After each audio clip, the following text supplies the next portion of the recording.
Hi, we'll just wait for a few more people.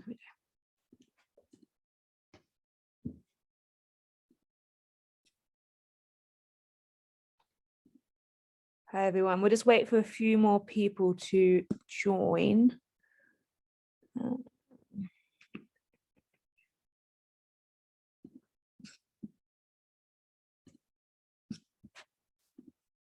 actually share my whole screen, so hopefully you can all see there. I'm not sure how many participants we're going to have today, just because it's, I think a lot of people are asleep now, based on a lot of people from India are in our sessions normally.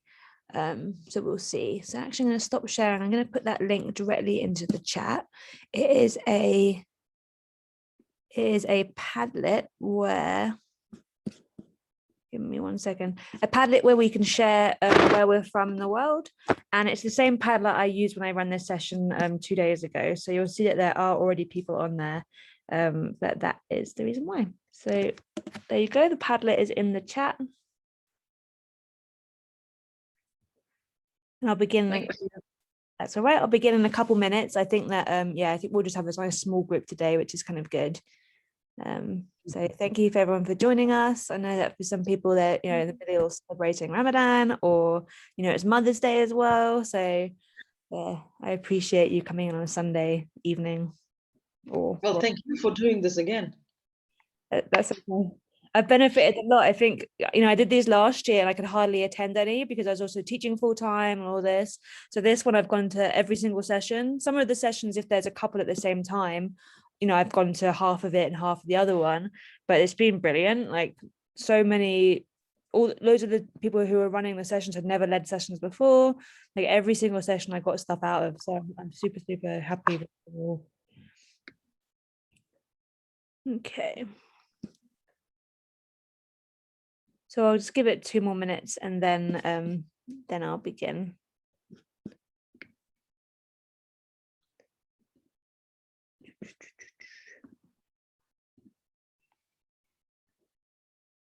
And again, if you can add where you are on that Padlet, I think when you add yourself on the map, it can be very specific. Like it wanted to put my street address in. So I just put my address of my school, but you can just put the middle of the country that you're from if you want to as well. For those that have just joined, the Padlet link is in the chat.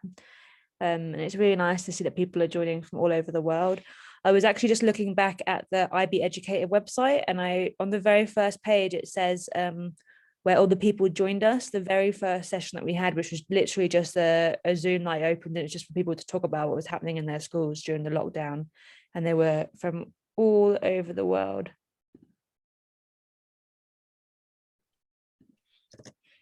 Okay, welcome those that have just joined. Diane, I'm happy to see you. I'm sharing one of your videos at the beginning of the session. Oh, that's funny. I'm in my pajamas, so I'm not turning on my video.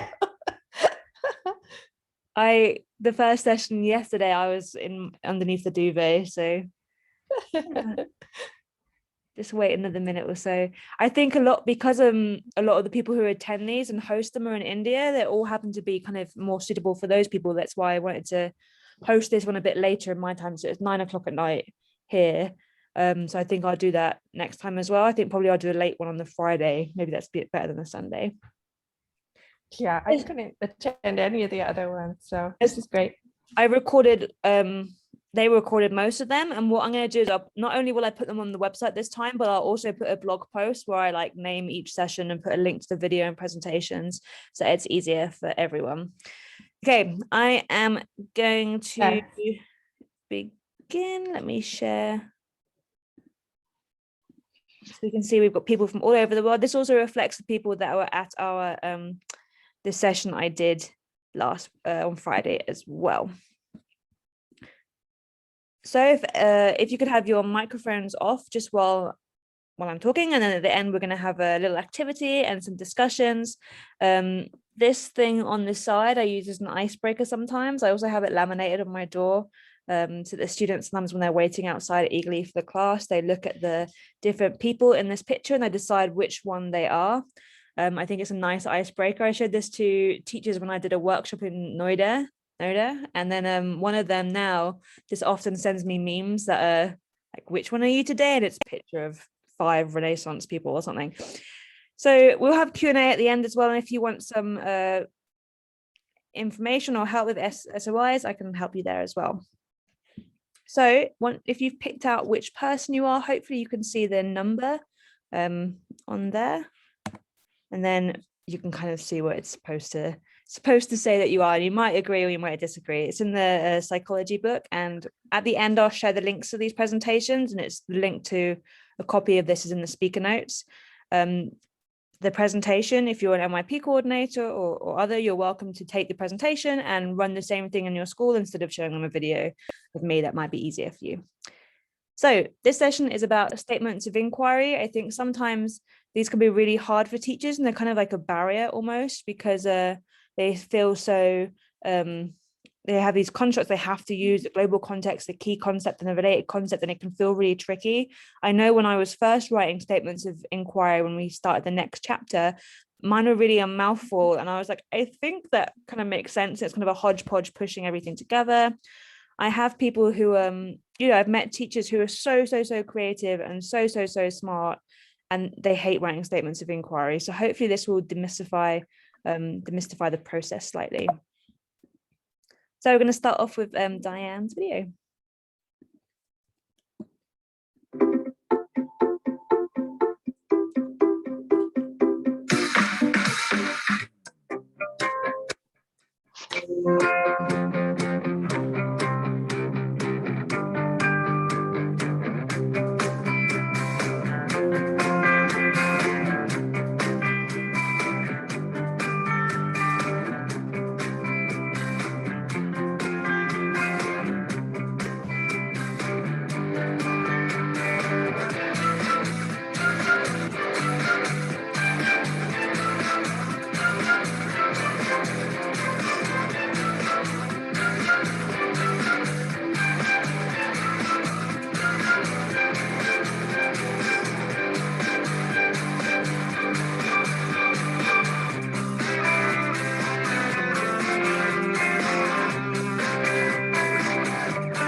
I almost feel sometimes that I wish these could be constructed with just the key concept and related and the global context, and it could literally be aesthetics helps us understand whatever exploration. I think it might make it a bit easier for teachers.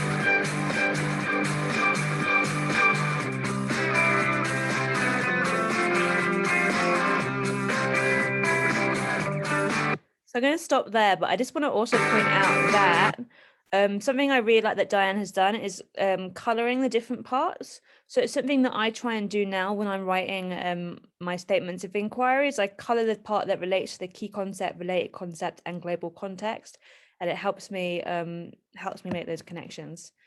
So I'll let you guys read this, but I'm going to just read out loud the thing I think is the most important, is that the statement of inquiry really is a meaningful statement that students can understand, including our grade 6 students, our MYP1 students, our students who are very new to English. And it expresses that relationship between the concepts and the context. And it's also a transferable idea, which we will go into a bit more in a bit. So a statement of inquiry should represent a contextualized conceptual understanding. It should describe a relationship that is worthy of inquiring. Like it should be this big statement that the students are engaged with. It should be meaningful to them. And it can be qualified with often, may, or can. So even though it's like a statement, it's not like this is the fact and this is the way it can be. You could say models can help us understand scientific innovation through time, or you can put in may, can, often. It shouldn't be a question, but I know that teachers before next chapter, it was a question. And so some people still write them as that. I don't think that's too bad. I think crafting them into a statement is not so hard from there. And then this last part about being formulated at different levels of I can never say this word, specificity. To me, what I think about there is that the statement of inquiry is this big thing which you can connect to things happening outside of the classrooms and big ideas, but then you also connect it to the content or the very narrow thing that you're doing in class.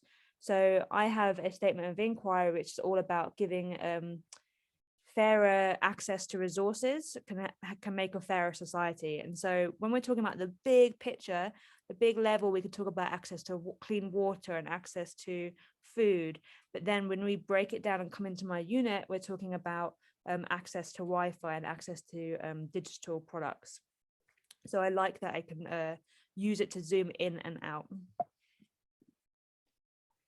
So when you're writing your statement of inquiry, I really think it's good to keep it simple. So your students should be able to explain it. You could put it at the beginning of the unit and they can explain what that statement means to them without knowing anything about your unit.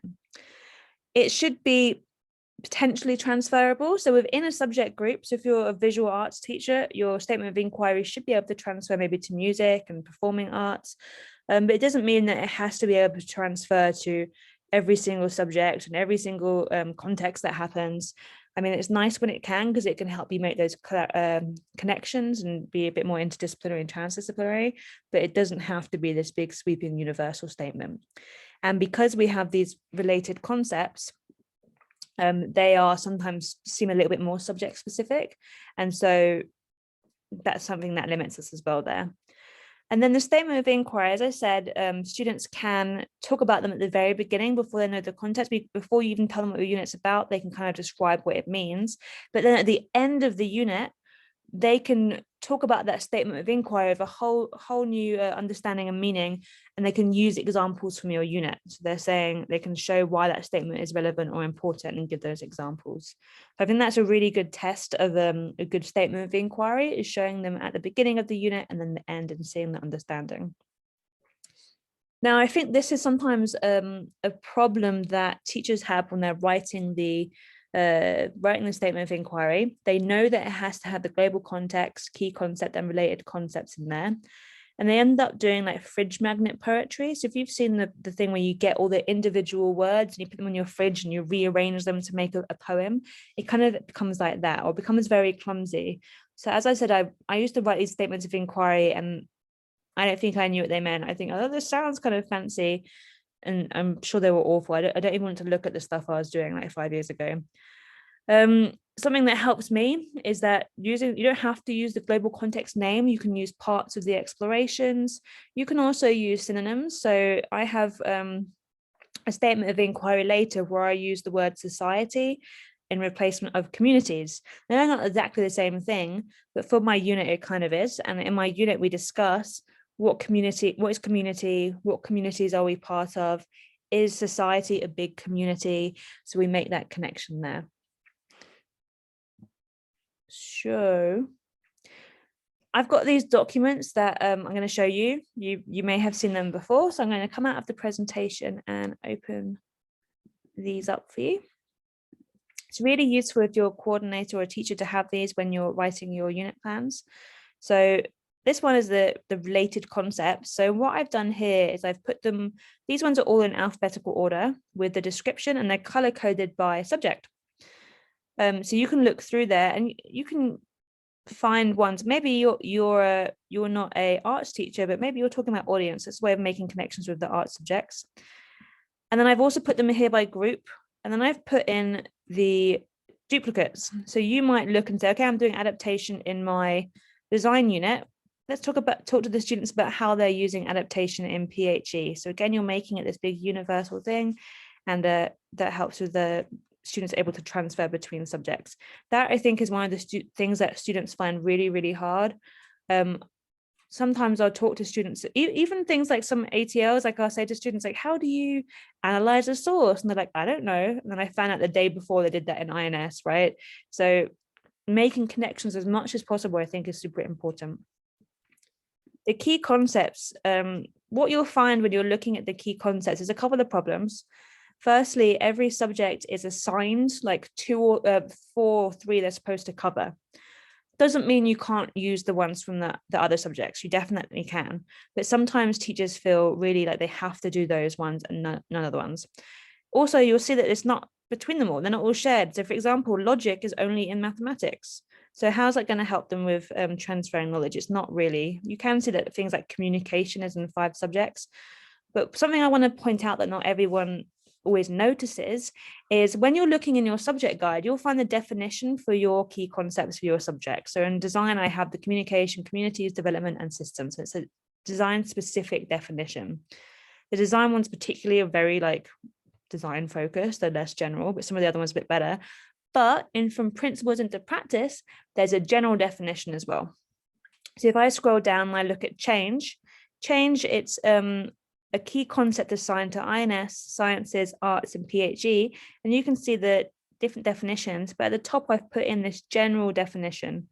And now I'm probably not supposed to do this, but when I'm writing mine for design, I sometimes basically ignore the design description. I'm looking more at this big picture description of the key concept. I find that much more useful. At the bottom of the screen, I've also put in the PYP concepts. And what you'll notice is that form, function, change, perspective, they are also MYP key concepts. But wouldn't it be nice if we had a smaller group of key concepts that every subject could pick from, and it was the same as PYP, so it would help with that continuum as well. So when you have students joining from the PYP, you can make the connections by looking at this as well. And then I just have this general global context document. When I'm using the explorations, there's a bullet pointed list, but then within those bullet points, you'll also find a list. So some, like if you look here, like civilizations and social histories, heritage, pilgrimage, migration, displacement, and exchange, you might be doing a unit that just covers migration and displacement. You don't have to do the whole exploration.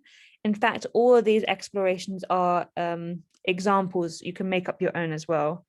For me, I don't think I'm so creative, so I always pick something from the list, and that really helps me to write my statements of inquiry and also to think about what could be my theme of my unit.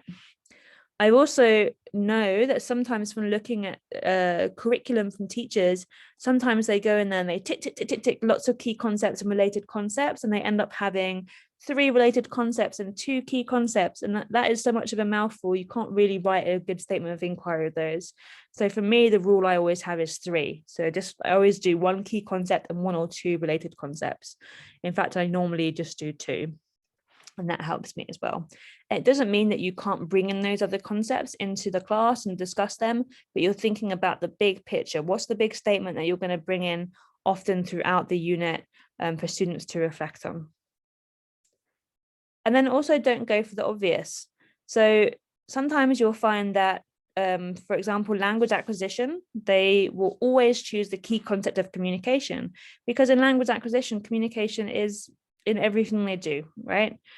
But is it the big picture? Is it the thing that they want to make connections of outside of the classroom? Is it the big theme of the unit? Maybe not. So they don't have to tick it because it's covered. It's really that big picture. Same with the global context. You often find like design and science will always tick scientific and technical innovation for every single unit. And I think they released a further guidance document recently that said you don't have to cover all the global context in the subject. You can do that, but I think having a balance is much better practice. And also, unless you're very explicitly covering something contextually and conceptually, you don't want to have a key and related concept that's the same as a global context, really. So if you're using identities and relationships, it might not be good to choose relationships as your key or related concept. Now, again, a lot of these rules are not like in concrete. So that's just my suggestions. What's your thinking behind that? What's the kind of motivation for going beyond the obvious, Lenny? Not that I'm criticizing it, because I completely agree with you, but I'd be interested to hear your thinking. Because I think sometimes you're just not you're not really covering it through both lenses, right? You're just like you're just kind of saying, oh yeah, identities and relationships is really important to my unit because I want to connect it with this thing that's happening in the world. And then you're just like, oh look, relationships is there, you just tick it, right? So I think that's the trap that I find myself almost falling into. So I purposely look for other key and related concepts, but it doesn't mean that you can't do that. And then for the global context, picking one, I find that when I pick one that isn't always the most obvious one, sometimes it helps me be more creative and it helps me add more meaning to my unit. So the coding unit, like you'd say, oh, coding, it's going to be scientific and technical innovation, obviously. Or no, actually, let's try fairness and development. And how can I make that connection? It makes me rethink things.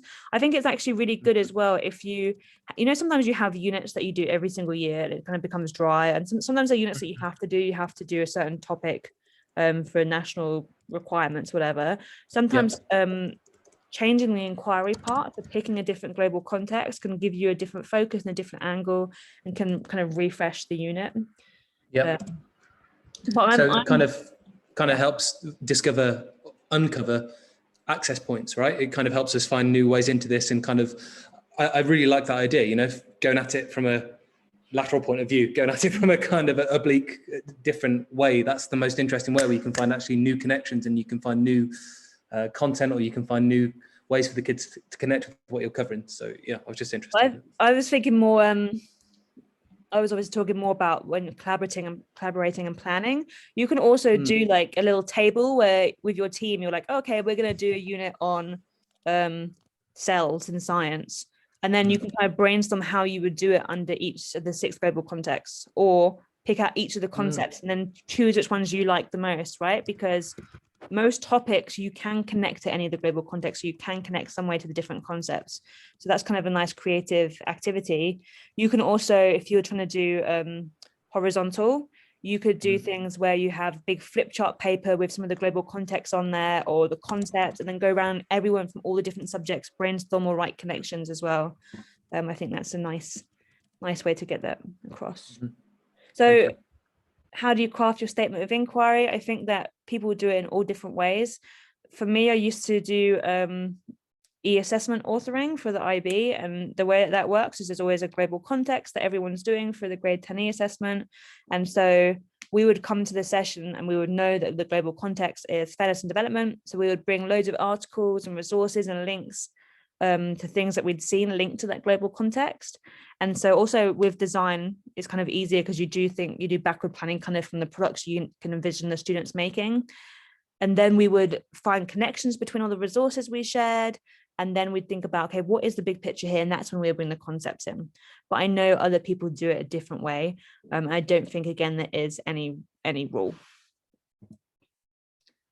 So this is the one that I had before. I think I've worded it slightly different in my unit, but because I'm on maternity leave, like they lock me out of my email. I think because you're legally not allowed to work 6 weeks before your baby's born, 8 weeks after, and they get in trouble if you do work. So I don't know, I'm locked out of my email. But I think it was only when everyone has equal access to resources will our society be fair. I think it might have been the other way.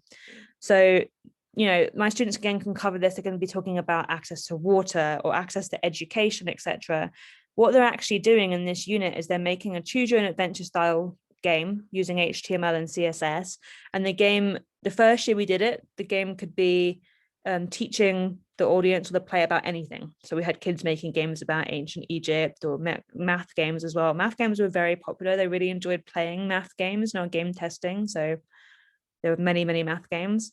But then we changed it. We thought about a specific problem in our community or in our mini society, and it was about transition. So they ended up making games for our grade 5 students coming up into grade 6.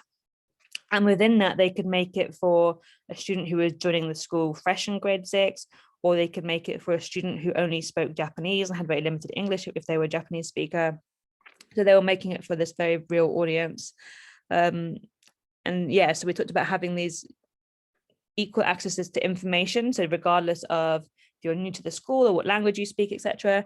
And also we spoke about kind of in our slightly wider community, you know, our school next door, they don't have laptops when they're learning at all, you know, or outside of that, lots of people don't have access to any sort of technology or easy access to Wi-Fi in other parts of the world. So I actually brought in I have much younger brothers. So my dad remarried, and I have brothers who are 15 and 18, who normally when they were younger, when I picked them up from school, they'd be like, look at my sister, she's so old. But they don't have any computers in school at all. And during COVID, they got given a printed out packet. And so my brother, who's 15, he would do it, spend half a day filling in these worksheets, and then he was done. And then 3 weeks, he didn't do any work. So I thought it was a really nice conversation to bring in during COVID as well. And I explained most of this, so I'll go on to the next bit. Okay, lots of these rules, like I've said, it can be overwhelming. I remember when I first worked in an IB school, it was a brand new IB school, so setting up everything from scratch. And myself and one other IB teacher didn't have any IB experience. Everyone else was, you know, former coordinator, worked with the IB, etc. And the head teacher told me something which stayed with me, which is it takes even a great teacher at least a year to understand the IB. And I think it's same with statements of inquiry. No one wakes up and they can craft a perfect statement of inquiry. And also, like, our units are never complete, right? We're always going back and improving them, making changes, adapting them to our new cohort, adapting them to the things that are going on in the world. And I think every time I look at my statement of inquiry, every few years, I tweak them and make them better. And what I wanted to do then is just show that some of the statements of inquiry on the P-cups, they don't necessarily follow themselves all the rules from the IB, right? I don't think they, you know, sometimes they are very subject specific, or they are a bit clumsy. So I'll show a few. These are just from the partially complete unit planners. So it doesn't represent all subjects. It represents PHE, language acquisition, design, and the arts. So the first one, the consideration of well-being and innovation is powerful to achieving equilibrium. So I can kind of gather that I think is a PHE one. But I could see, okay, I could imagine that being explored through science. It might be that you do have to pick it apart of your students, which is fine. Like, do they understand what equilibrium is? What does it mean by innovation? And, you know, them not understanding the phrase or the word, the statement immediately without that scaffolding or that language support, it isn't an issue.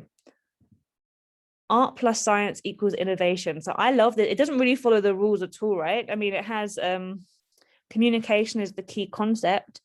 So that maybe you could say it's not there, but then if you were talking about, okay, art plus science equals innovation, maybe the art is the way that we are communicating science, the way that we're showing an understanding of science is the communication and the art are connected. I also think that I really like this one because even though it has art and science, I can imagine this being done through INS, right? Looking at innovations throughout time. Did they always incorporate both science and art, or looking at how design has changed, how we communicate, etc. So I think this one is pretty cool. Strong arguments and stylistic choices may be used to portray the opportunities and risks inherent in scientific and technical innovation.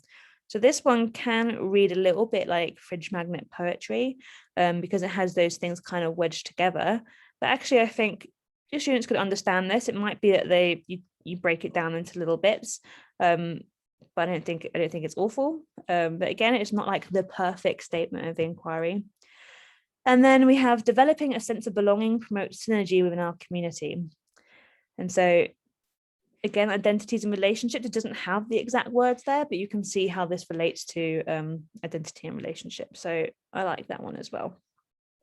So does it have meaning? That's the most important thing. Is it easy to remember? I think they don't have to remember the exact wording, but do they remember the kind of meaning, not the meaning, I can't think of the word. Yeah. Can they remember the theme of it or what it's getting at? Is it easy for teachers and students? Yeah, I think most of those are. Is it transferable? Most of those, I mean, things like when you have, let's go back. When you have strong argument and stylistic choices, you're going to think, okay, this is probably actually going to be language acquisition, language and literature, maybe theatre. But you could actually talk about, okay, in science, how do we use strong argument and style to get people to listen to our scientific things? How, so many people are COVID deniers. How can we use strong argument and the style and the way that we speak to get people to believe that they should wash their hands? So what we're going to do now is just have a little chance. Sorry. Lenny, I have a question. Yes, go ahead. Lenny, what is the aim? Like, why we are providing the statement of inquiry? Because in our design subject, we already completed the subject, but at the end, we have to share the graphs model with the student. So student already completed all the design strand, and they just read the one statement inquiry is just a beautiful sentence of combining these three global KC and GC. So how we can drive the statement inquiry throughout the product, like, because at the end student just read this statement and they just directly go to the graph model, and that you are a designer, this is the situation, you have to create this product, that's it. So what is the meaning, why we are adding a statement inquiry? And if it is a meaning and it is a very important part of the unit, then how we can drive statement inquiry throughout the process of the design cycle? So I bring it in from the very, very beginning before I even introduce what they're doing. So I'm going to show you actually rethinking. Let me just find the educator. I went to this session at Munich, or maybe it's Bavarian International School, one of the international schools in Munich. And one of these teachers, they got us to do the brainstorming around the key concepts, and she was talking about how she introduces it. So now what I do when I introduce my unit is I actually don't tell them anything about the context. What we do is we pick apart, I show them the key concept. I ask them if they've heard it before, what does it mean? And then what does it mean in design comes next. I give them the definition. I give them the design definition, and then we do the same thing with related concept. So I'll go through, and then I give them the global context. And I say, why is this global context important to me? Why is it important to my community? Why is it important to the world? And then I show them the statement of inquiry. And then we spend a whole lesson doing this, and then we can discuss it. So collaboration leads to the better creation of accurate systems and products. And they're kind of thinking, okay, what could this unit be about? We discuss how it relates to design. And then I tell them about the unit. So this unit is an animation unit where they're all learning different skills. So some of them are doing physical animation, some of them are doing digital animation. And then we look at how they can bring those together, but we also look in the industry. Like if you're looking at Khan Academy Pixar course, it talks about it's not one person making animation, right? There's so many different roles that go in there and so many different skills. And so that goes back to collaboration leads us to better creation of accurate systems and products. I'll put a link to this blog post because I just put above as well. I also have a blank one that you can fill in yourself, and it has links to all these documents to help you too. When you're writing your assessment, there's supposed to be a connection to the statement of inquiry, right? So if you're going through the design cycle, you know that all the parts should kind of link to the statement of inquiry. So when they are like criterion A strand 1, when they're defining the problem, you could get them to look back at that statement of inquiry. Or when they're writing the design brief in A4, again, look back at the statement of inquiry. When they're all the way through to when they're explaining the impact of the product in D4, they can again go back to that statement of inquiry. Yeah, so I usually have mine up in the room, and then I bring them in all to discussion all the time. Also, halfway through when discussing something else, I'll be like, so how does that link to fairness? Like we kind of keep through. Yeah, I mean, sometimes it can feel unnatural at first, but keep persevering, because I think when you have this kind of big pitch and you make these connections, students really do remember the unit. We're kind of lucky in design because we're doing projects, right? And you know, when you think back to school, you probably remember the projects you did more than anything else. But I think adding this layer helps as well. So what I'm going to do is I'm going to, sorry, question. Yeah, let's have to drive our product according to the statement inquiry or according to the targeting audience. I think they're both connected, right? Like I think of how does the statement of inquiry relate to your target audience? I've just put the link to the Jamboard. I am using the free Zoom, so it might cut us out in about 6 minutes. So what I've done here, there's 3 slides, and you can just work on any of them. What I've done is I just picked randomly a key concept, and a related or two related concepts and a global context with an exploration. So you can try and craft some statements of inquiry that way. And what I'll do actually, because we are short of time, I'm going to pop in the link to the one that the other group did. So I'll just show some of these as well.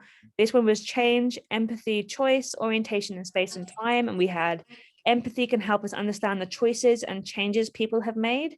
The secret to leading organizational change is empathy. So one of those is reflecting back on changes people have made and using empathy to understand it. Another one is using empathy to drive change and to make change. Making the right choice can change how people live. So actually using empathy when we make our choices. Interactions among people are a means to create empathy and change for a better society. So actually the act of working and communicating with the people can help us want to make the world a better society. So see all these powerful statements that people have taken from these. So in fact, I'm not going to make you guys do this because I know we're running short. It's only because the other day when I used Google Meet, I couldn't see any of the chat. It was a bit of a disaster. So I thought I wanted to use Zoom this time. Let's have a look at a couple of the other ones. Systems, models, fairness and development, inequality, difference and inclusion. So creating models of different systems can help us see and understand inequalities contained in those systems.